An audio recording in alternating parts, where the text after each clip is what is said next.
વડોદરા શહેરના ખંડેરાવ માર્કેટ પાસે દબાણો કરવામાં આવ્યા હતા અને આ વેપારીઓ દબાણોને લઈને જ પોલીસની મદદ માંગી છે।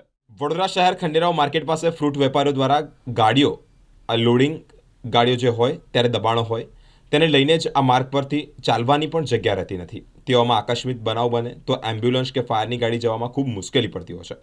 માર્કેટ પાસે લગાવેલા જ આ જે દબાણો છે તેને પ્રતિબંધિત વિસ્તાર હોવા છતાં અહીંયા મોટા મોટા વાહનો ઊભા રહે છે। ફ્રૂટના લારીઓ દ્વારા જ લારીઓ ઊભી રાખતા માર્ગ સાંકડો બની જતા જ તંત્ર દ્વારા અનેક વખત કાર્યવાહી કરવામાં આવે છે પરંતુ યોગ્ય નિકાલ કરવામાં આવતો નથી, જેને લઈને આજે ફરી એકવાર પૂર્વ નગર સેવક નીતિનભાઈ પટેલે પોલીસ કંટ્રોલ રૂમમાં જાણ કરી છે।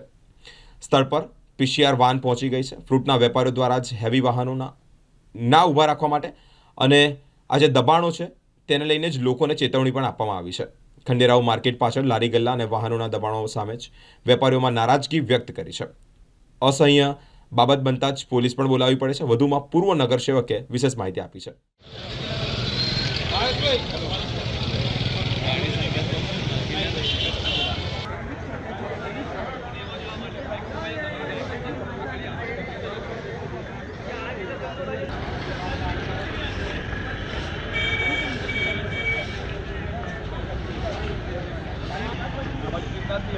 જવાતું જ નથી આ વેરે માતા ચોકમાં જવાતું જ નથી કઈ બાજુ જાય છોકરાને લઈને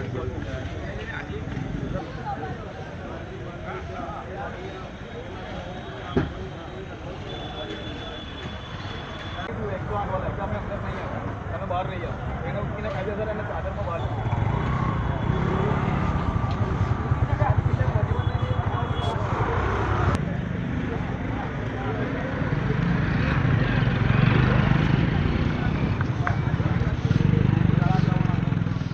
અત્યારે સવારે આજે અમારું માર્કેટ બંધ હતું એના સંદર્ભે અમે ભેગા થયા હતા અને જોયું તો સવારે એક એક્ટિવા લઈને અમારાથી બી અંદર જવાય એવી હાલત નથી, એટલી બધી ગાડી ઊભી હતી। મેં વિડીયો બનાવ્યો છે, ફોટા પાડ્યા છે, તમને મોકલું છું। અને જ્યારે મેં પોલીસને બોલાવી આપ લોકો આવ્યા ત્યારે બધા અહીંથી ભાગી ગયા છે।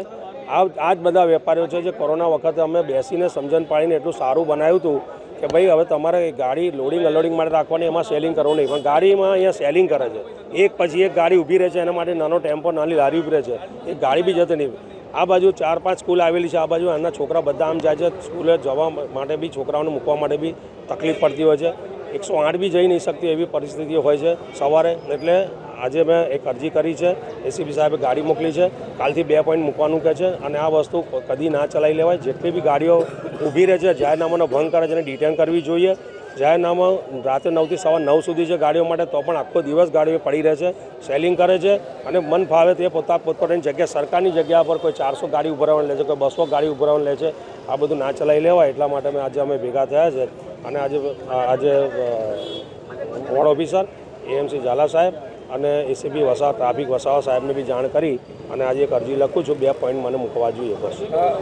શું માનો આપ શાસક પક્ષમાં તેમ છતાં પણ અને વેપારીઓની આ દાદાગીરી કેટલા હદે છે સાચી વાત છે, વેપારીની દાદાગીરી એના કરતાં બી વધારે વેપારીઓને માટે જે લોકો ટેમ્પા લઈને આવતા હોય છે, આઉટસાઇડર હોય છે, એમની દાદાગીરી એટલી બધી વધી ગઈ છે કે પોતે અહીં ગાડી મૂકીને તાળું મારીને જતા રહે।